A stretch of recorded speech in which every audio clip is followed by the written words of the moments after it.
إن الحمد لله نحمده ونستعينه ونستغفره ونعوذ بالله من شرور أنفسنا ومن سيئات أعمالنا من يهده الله فلا مضل له ومن يضلل فلا هادي له وأشهد أن لا إله إلا الله وحده لا شريك له وأشهد أن محمدا عبده ورسوله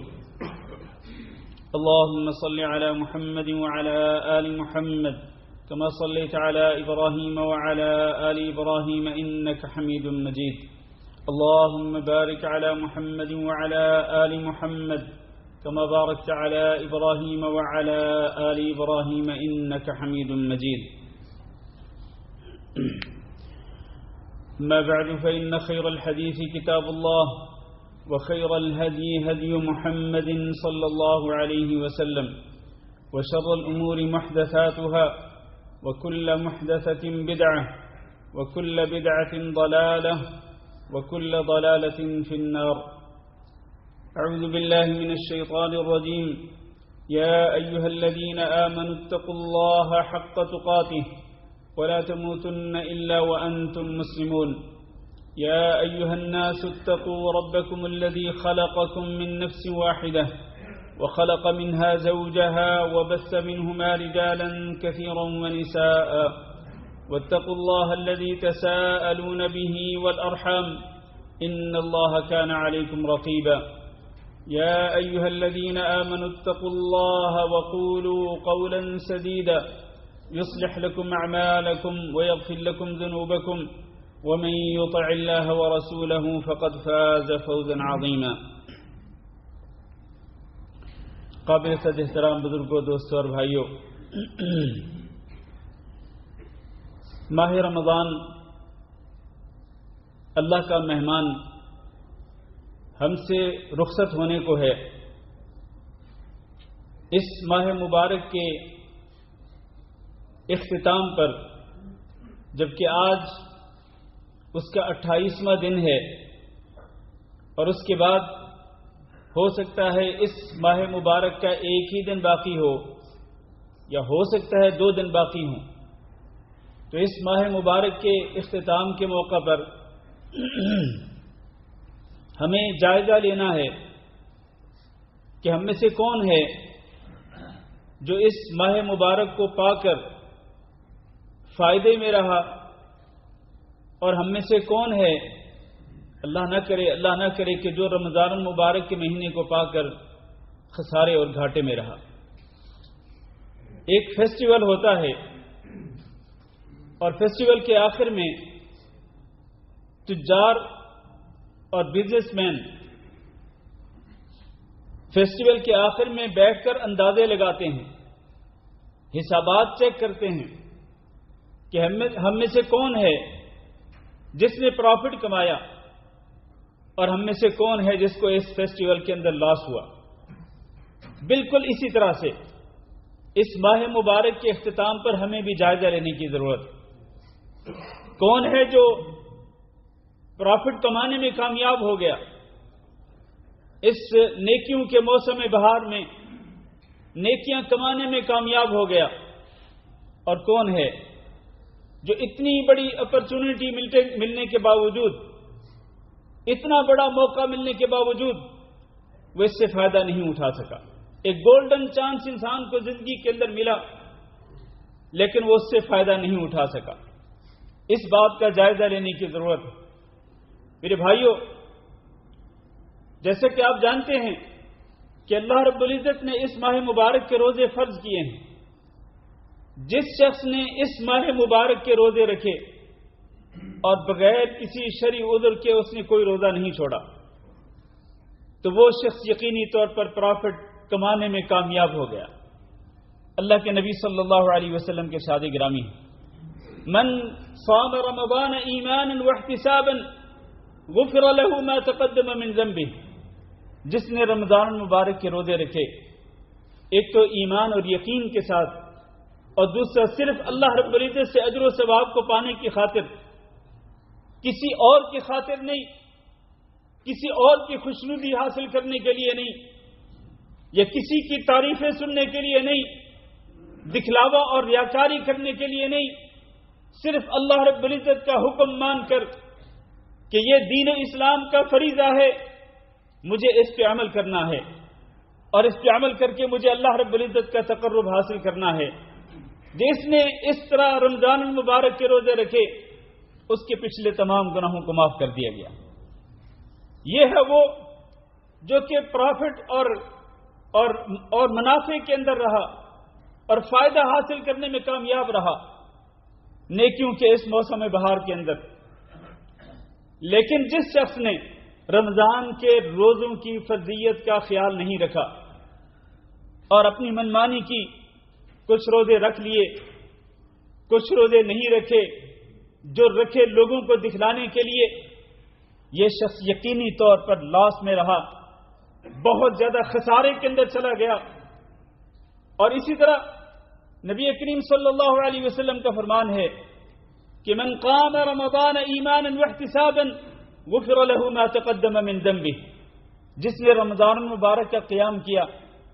وہ بھی انہی دو شرطوں کے ساتھ جو میں نے ابھی پہلے ذکر کی ہیں، ایمان و یقین کے ساتھ اور صرف اللہ رب العزت سے اجر و ثواب کو پانے کی خاطر، تو اس کے بھی پچھلے تمام گناہ معاف کر دیے گئے۔ رمضان المبارک کی 28 راتیں گزر چکی ہیں اور آنے والی رات 29ویں رات ہے، جو کہ طاق راتوں میں سے ایک رات ہے۔ جس نے پچھلی 28 راتوں کے اندر قیام کیا، نماز تراویح پورے اہتمام کے ساتھ پڑھی، نماز قیام اللیل پورے اہتمام کے ساتھ ادا کیا، تہجد کی نماز کو اس نے چھوڑا نہیں، کیونکہ نماز تراویح بھی نماز تہجد ہی ہے، یہ رات کی نفل نماز اس نے ترک نہیں کی، ایمان کے ساتھ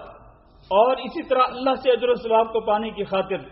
یقینی طور پر یہ شخص بہت زیادہ فائدہ حاصل کرنے میں کامیاب رہا۔ لیکن جس شخص نے لاپرواہی کی اور ان راتوں کے اندر، پچھلی 28 راتوں کے اندر کبھی تراویح پڑھ لی، کبھی نہیں پڑھی، کبھی پڑھی امام کے پیچھے تو 2 یا 4 پڑھ کے چلا گیا، اور پھر اس نے کمپلیٹ کی وہ نماز تراویح کی باقی رکعتیں، یہ ہو سکتے کمپلیٹ نہیں کی۔ جس شخص نے اس طرح منمانے طریقے سے یہ رات کی نفل نماز پڑھی، یقینی طور پر وہ شخص خسارے کے اندر رہا۔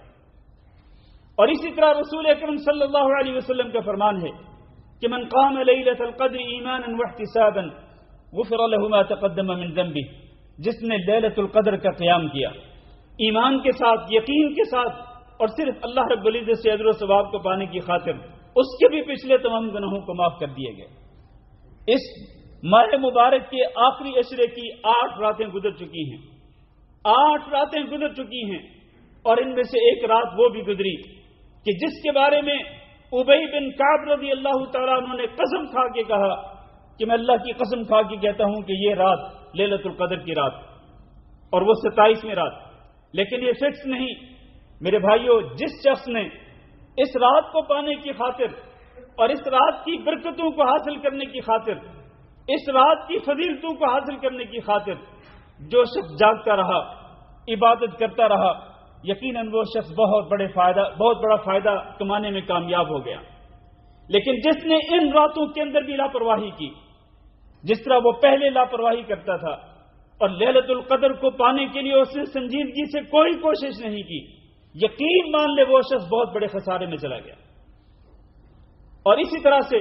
آپ یہ جانتے ہیں کہ قرآن مجید کے اندر روزوں کی فرضیت کا یہ مقصد بیان کیا گیا کہ لعلکم تتقون، تاکہ تمہارے اندر تقوی آ جائے۔ جس شخص کے اندر روزے رکھ کر یہ تقوی جیسی صفت پیدا ہو گئی کہ اس کے دل میں اللہ کا خوف پیدا ہو گیا اور اللہ کا ڈر پیدا ہو گیا کہ وہ گناہوں سے اجتناب کرنے لگا، برائیوں سے پرہیز کرنے لگا، اپنے دامن کو گناہوں اور برائیوں سے بچانے لگا، یہ شخص بہت بڑا فائدہ حاصل کرنے میں کامیاب ہو گیا، پرافٹ کمانے میں کامیاب ہو گیا۔ لیکن جس کے دل میں اللہ کا خوف پیدا نہیں ہوا اور وہ جیسے پہلے برائیاں کرتا تھا وہ اس رمضان کے مبارک مہینے میں بھی کرتا رہا، جس طریقے سے وہ پوری جسارت اور جرأت کے ساتھ گناہوں کے ارتکاب پہلے کرتا تھا، اس مبارک مہینے کو پانے کے بعد بھی کرتا رہا، یقین مانے اس شخص سے بڑا خسارے والا انسان کوئی نہیں ہو سکتا ہے۔ تو آج ہمیں جائزہ لینا میرے بھائیوں، ہم میں سے کون ہے کہ جو فائدہ کمانے میں کامیاب رہا، اور کون ہے کہ جو ہم میں سے خسارہ اور گھاٹا پانے جس کو خسارہ ملا اور جس کو گھاٹا ملا اس نیکیوں کے موسم بہار کے اندر۔ ہمیں اس کا سنجیدگی سے جائزہ لینے کی ضرورت ہے۔ اور پھر یہ حدیث بھی یاد رکھیں جو ہم پہلے بھی ذکر کر چکے ہیں کہ نبی کریم صلی اللہ علیہ وسلم سیڑھیوں پہ چڑھے اور آپ نے 3 مرتبہ آمین آمین آمین کہا۔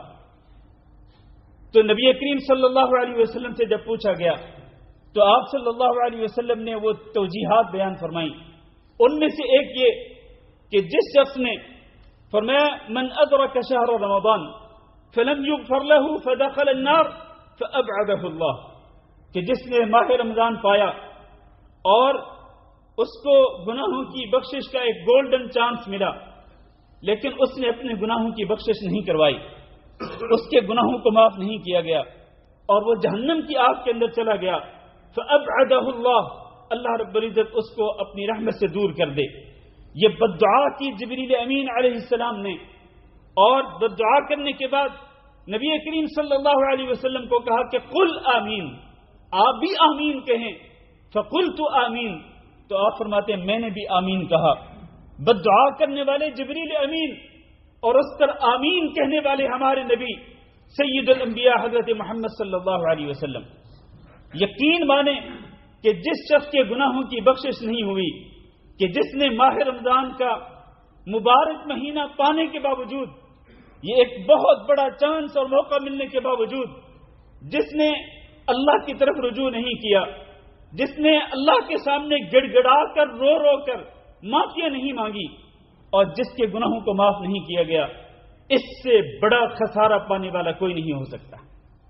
یہ شخص یقینی طور پر خسارے میں چلا گیا۔ تو ہمیں یہ دیکھنا ہے کہ ہم کس گروہ کے اندر ہیں، پرافٹ کمانے والا، فائدہ حاصل کرنے والا گروہ، یا پھر وہ جو کہ کلی طور پر لاس اور خسارے کے اندر رہا۔ اللہ تعالیٰ سے دعا کرتے ہیں کہ اللہ ہمیں فائدہ حاصل کرنے والے اور نیکیاں کمانے والے اور مغفرت اور بخشش حاصل کرنے والے گروہ کے اندر شامل فرمائے۔ میرے بھائیوں، ابھی بھی موقع ہے اور اللہ رب العزت کی رحمت کے دروازے کھلے ہوئے ہیں، اللہ کی رحمت کے دروازے کھلے ہوئے ہیں، جنت کے دروازے کھلے ہوئے ہیں، جہنم کے دروازوں کو اب بھی بند رکھا گیا ہے۔ یہ رمضان المبارک کی آخری ساعات، یہ آخری گھڑیاں ہم سب کو دعوت دے رہی ہیں۔ ہم اپنی کمی کوتاہی کا اعتراف کرتے ہیں، میں اپنے سمیت ہم سب کمی کوتاہی کا اعتراف کرتے ہیں کہ ہم اس ماہ مبارک اللہ رب العزت کی طرف سے آئے اس مہمان کی اس طرح قدر نہ کر سکے جس طرح ہمیں قدر کرنی چاہیے تھی۔ ہم سے بے قدری ہوئی، ہم سے کمیاں کوتاہیاں ہوئی، لیکن میرے بھائیوں اب بھی موقع ہے۔ اللہ رب العزت کی ارشاد گرامی ہے قل یا عبادی الذین اسرفوا علی انفسهم لا تقنطوا من رحمت اللہ ان اللہ یغفر الذنوب جميعا انہ هو الغفور الرحیم۔ اے میرے بندو، جنہوں نے اپنی جانوں پہ ظلم کر لیا، پچھلے ماہ مبارک کے اندر وہ اللہ کی طرف رجوع کر کے معافی مانگ کر اپنے گناہوں کو نہ معاف کروا سکے، الذین اسرفوا علی انفسهم لا تقنطوا من رحمت اللہ، اللہ کی رحمت سے مایوس نہ ہو، ان اللہ یغفر الذنوب جميعا، اللہ رب العزت سارے گناہوں کو معاف کر دیتا ہے، انہ هو الغفور الرحیم، اس لیے کہ وہ تو ہے ہی غفور، بہت زیادہ معاف کرنے والا اور بہت زیادہ رحم کرنے والا۔ لہذا ہمیں چاہیے کہ ہم اللہ رب العزت کی طرف رجوع کریں، زیادہ سے زیادہ استغفار کریں، زیادہ سے زیادہ اللہ تعالیٰ سے اپنی کمی کوتاہی پر معافی مانگیں۔ ویسے بھی عبادات کے اختتام پر استغفار مشروع ہے، عبادات کے اختتام پر استغفار کی بڑی اہمیت ہے۔ آپ دیکھیں، فرض نماز کے بعد آپ جب سلام پھیر کے فارغ ہوتے ہیں، آپ 3 بار کہتے ہیں استغفر اللہ استغفر اللہ استغفر اللہ، حالانکہ آپ نے فرض نماز ادا کی ہے۔ فرض نماز کے فوراً بعد استغفار کا معنی کیا ہے کہ اللہ میں اس فرض نماز کو اس طرح ادا نہ کر سکا جس طرح تیرا حکم ہے، جس طرح تیرے نبی صلی اللہ علیہ وسلم کی سنت مبارکہ ہے، تو اللہ میرے گناہوں کو معاف کر دے، میری کمی کوتاہی کو معاف کر دے۔ بالکل اسی طرح سے رات کو تہجد کی نماز آپ پڑھتے ہیں، اور اللہ رب العزت کی بارگاہ میں آپ سجدے کے اندر آپ گڑ گڑا کر رو رو کر اللہ تعالیٰ سے معافیاں مانگتے ہیں، لیکن پھر بھی یہ اس بڑی عبادت کے باوجود بھی کہ رات کی گھڑیاں آپ نے اللہ کی بارگاہ میں گزاری، اس کے باوجود بھی وَبِالْأَسْحَارِ هُمْ يَسْتَغْفِرُونَ، اس رات کا اختتام، اس کا جو آخری حصہ ہے وہ کس چیز میں گزرنا چاہیے؟ وہ استغفار میں گزرنا چاہیے۔ وَبِالْأَسْحَارِ، سحری کے وقت وہ استغفار کرتے ہیں۔ بالکل اسی طرح سے میرے بھائیوں، یہ ماہ مبارک اپنے اختتام کو پہنچ رہا ہے، ہمیں چاہیے کہ ہم کثرت کے ساتھ استغفار کریں اور سچے دل کے ساتھ اللہ رب العزت کی طرف رجوع کر کے ہم توبہ کریں، اور یہ معلوم ہونا چاہیے کہ اللہ تعالیٰ کس کی توبہ قبول کرتا ہے۔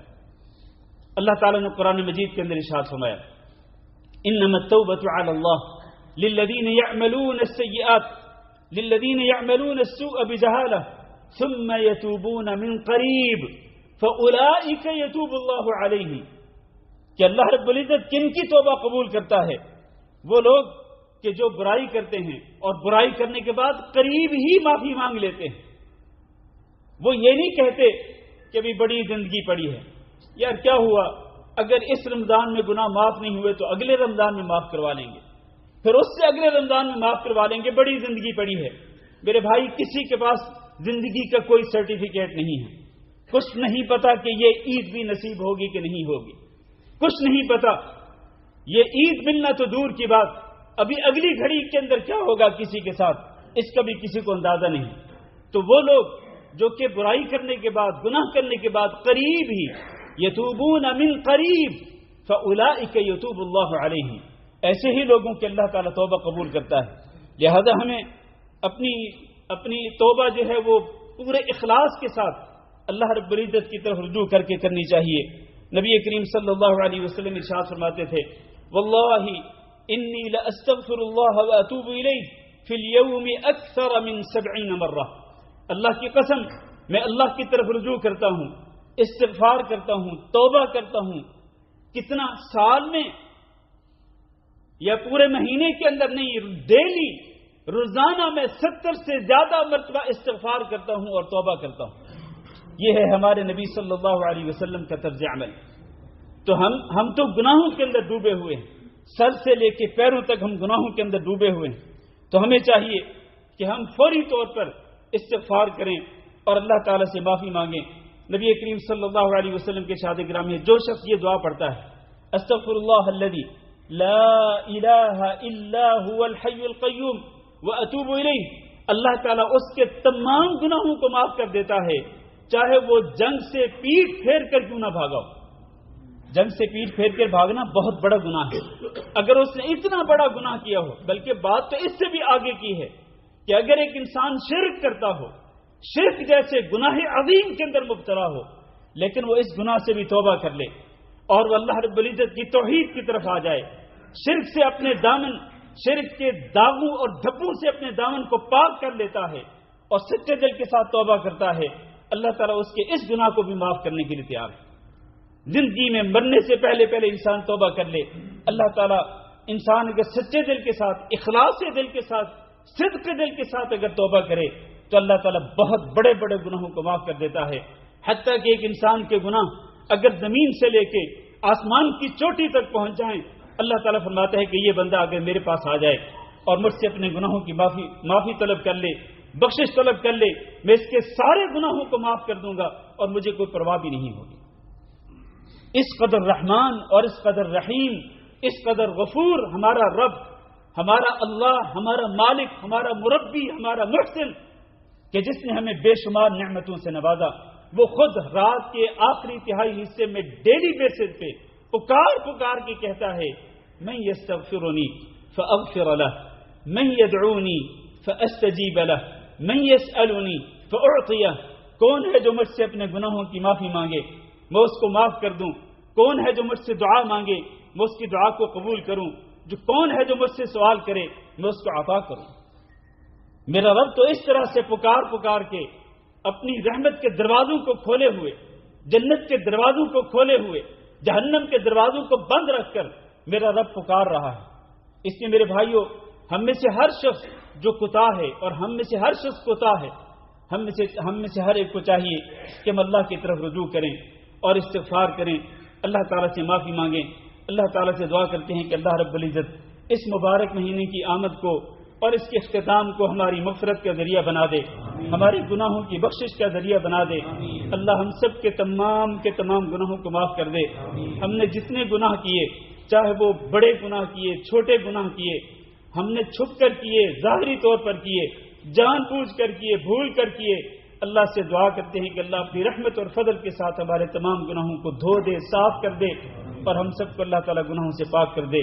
استغفر اللہ لی ولکم ولسائر المسلمین فاستغفروہ انہ هو الغفور الرحیم۔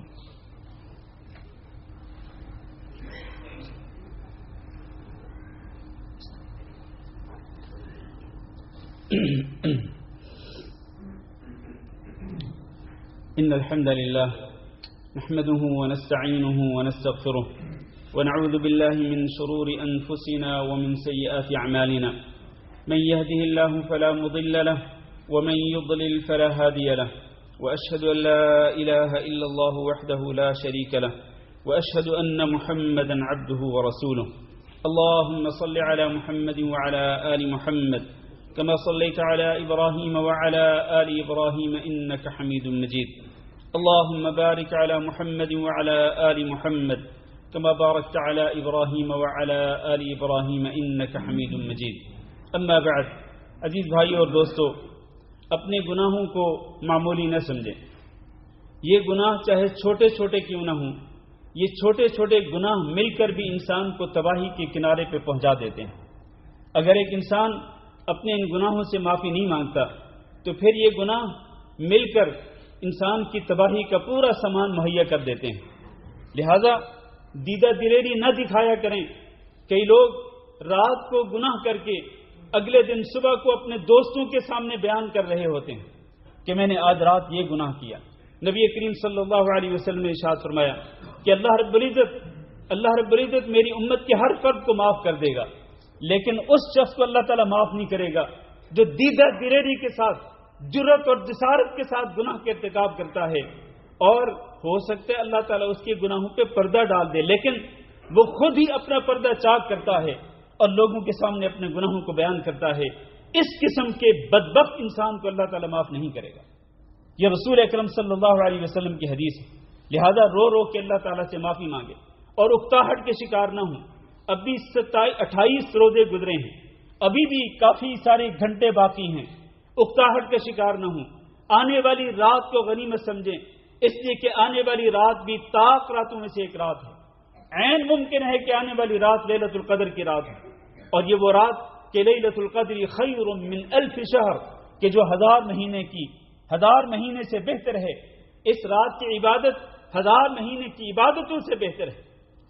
تو اس آنے والی رات کو بھی ہلکا نہ جانیے۔ ابھی ہم نے دیکھا پرسوں 27ویں رات کو، یا کل جو رات گزری 27ویں رات، ماشاءاللہ مسجدیں بھری ہوئی، لیکن ابھی جو 28ویں رات گزری اس کا تقریباً 1/4 یعنی تقریباً چوتھا حصہ نمازی جو ہیں وہ رہ گئے، اور 3 حصے نمازی جو ہیں وہ غائب ہو گئے۔ یہ کیا ہے؟ یہ میرے بھائیو، اس قسم کی غفلت اور اس قسم کی سستی انسان کو تباہی کی طرف لے کے جاتی ہے۔ آنے والے وقت کو غنیمت سمجھے اور اللہ تعالیٰ سے معافی مانگے۔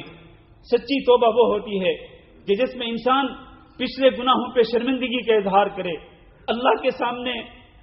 سامنے ندامت کا اظہار کرے، اور اللہ کے سامنے اشک ندامت بہائے، اور پھر اپنے حاضر کی اصلاح کرے، ماضی پہ ندامت اور شرمندگی کا اظہار کرے اور اپنے حاضر کی اصلاح کرے، اور آنے والے فیوچر اور مستقبل کے لیے وہ عزم کرے کہ وہ آئندہ ان گناہوں کے قریب نہیں جائے گا۔ ان 3 شرطوں کے ساتھ اس کی توبہ جو ہے وہ سچی توبہ ہوگی۔ اللہ نے فرمایا یا ایھا الذین آمنوا توبوا الی اللہ توبۃ نصوحا عسى ربکم ان یکفر عنکم سیئاتکم ویدخلکم جنات تجری من تحتها الانہار۔ بہت قریب ہے کہ اللہ تعالیٰ آپ کے گناہوں کو معاف کر دے، بہت قریب ہے کہ اللہ رب العزت آپ کو جنت میں داخل کر دے۔ اہل علم یہ کہتے ہیں کہ یہ جو عصا کا جو لفظ ہے قرآن مجید میں جہاں بھی آیا ہے، اس کا ہم ترجمہ کرتے ہیں کہ بہت قریب ہے، لیکن یہ اللہ رب العزت کے لیے واجب ہے، جو اللہ تعالیٰ خود اپنے اوپر یہ بات واجب کر لیتا ہے کہ میرے بندو ایمان والو تم سچے دل کے ساتھ توبہ کر لو، میں نے اپنے اوپر واجب کر لی ہے یہ بات کہ میں تمہارے گناہوں کو معاف کر دوں گا اور تمہیں جنت میں داخل کر دوں گا۔ اس لیے ہمیں اللہ رب العزت کی رحمت سے مایوس نہیں ہونا چاہیے۔ آخر میں بس دو چیزیں بیان کر کے آج کا خطبہ ختم کرتا ہوں۔ ایک یہ ہے میرے عزیز بھائیوں کہ کئی لوگ رمضان المبارک کے آخری جمعہ کو قضائے عمری کی نماز ادا کرتے ہیں۔ وہ 4 رکعت نماز جس کا ایک خاص طریقہ ہے کہ سورۃ الفاتحہ کے بعد 15 مرتبہ سورۃ القدر اور اسی طرح سورۃ الکوثر اس طریقے کے ساتھ پڑھیں، اس کے بعد فلاں دعا مانگیں، تو پچھلی زندگی میں چاہے آپ کی زندگی 60 سال ہے، 70 سال ہے، 80 سال ہے، پچھلی زندگی میں جتنی نمازیں چھوٹی ہوں ان سب کی قضا ادا ہو جائے گی۔ میرے عزیز بھائیوں، یہ معاملہ اتنا آسان نہیں ہے، خصوصاً نماز کا معاملہ اتنا آسان نہیں۔ پہلی بات یہ ہے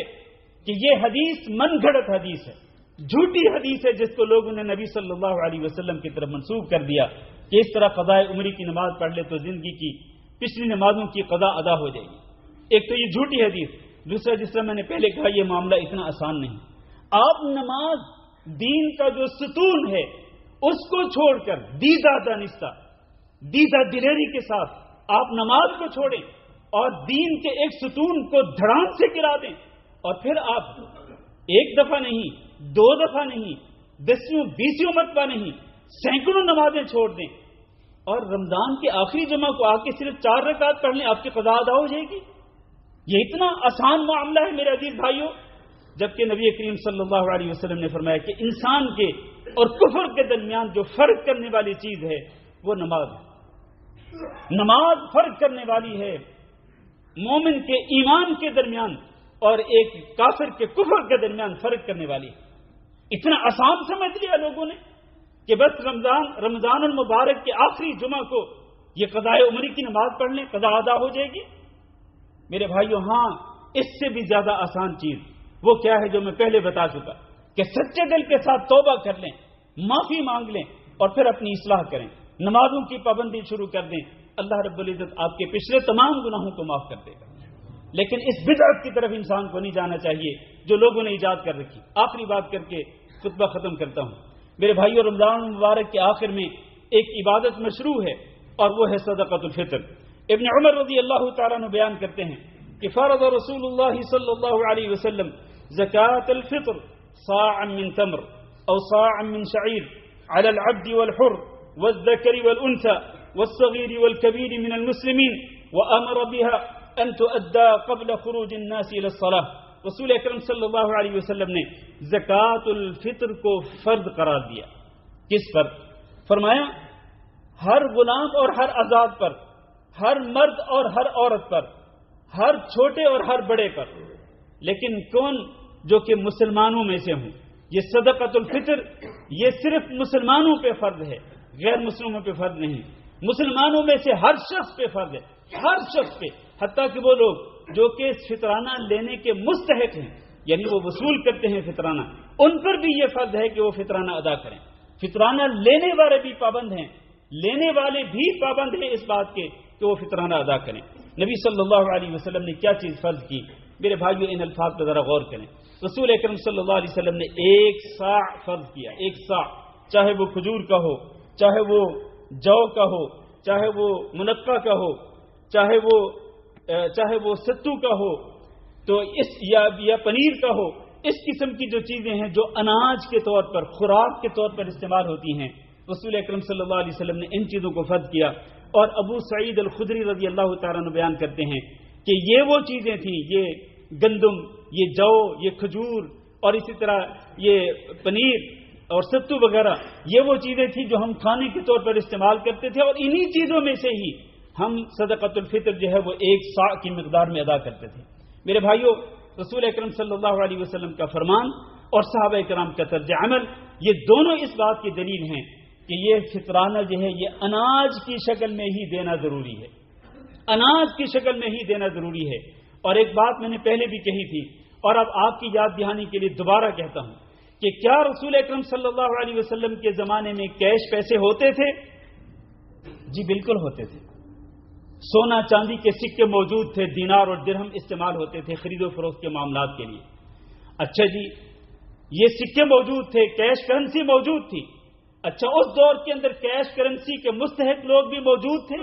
ضرورت مند لوگ موجود تھے؟ جی بالکل موجود تھے، بلکہ اس دور کے اندر لوگ آج سے بھی زیادہ ضرورت مند تھے، آج سے بھی زیادہ فقراء اور مساکین تھے. تو رسول اکرم صلی اللہ علیہ وسلم نے ان لوگوں پر تو کیش فرض نہیں کیا، ان لوگوں کو تو نہیں کہا کہ دینار و درہم ادا کرو، جبکہ صحابہ کرام میں بہت بڑے بڑے مالدار صحابہ کرام موجود تھے. آپ نے کسی کو نہیں کہا کہ تم آدھا دینار یا ربع دینار دے دو یا اتنے درہم دے دو. آپ نے جو چیز فرض کی وہ اناج ہے،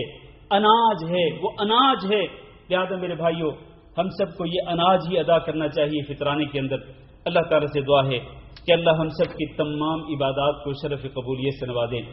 ہم نے جو بھی کوئی تھوڑی بہت عبادت کی، اللہ تعالیٰ شرف قبولیت سے نوازے، اور ہم سے جو کمیاں کوتاہیاں ہو گئیں اللہ تعالیٰ ہم سے درگزر فرمائے. اور اللہ رب العزت اس ماہ مبارک کو ختم نہ کرے اس وقت تک جب تک کہ اللہ تعالیٰ ہم سب کے نام ان لوگوں کی لسٹ میں نہ لکھ دے کہ جن کو اللہ تعالیٰ جہنم کی آگ سے آزادی کا پروانہ عطا فرمائے گا. اللہ ہم سب کو جہنم کی آگ سے آزادی عطا فرما دے، اور اللہ ہم سب کے گناہوں کو معاف فرما دے. اللهم اغفر لنا وللمؤمنين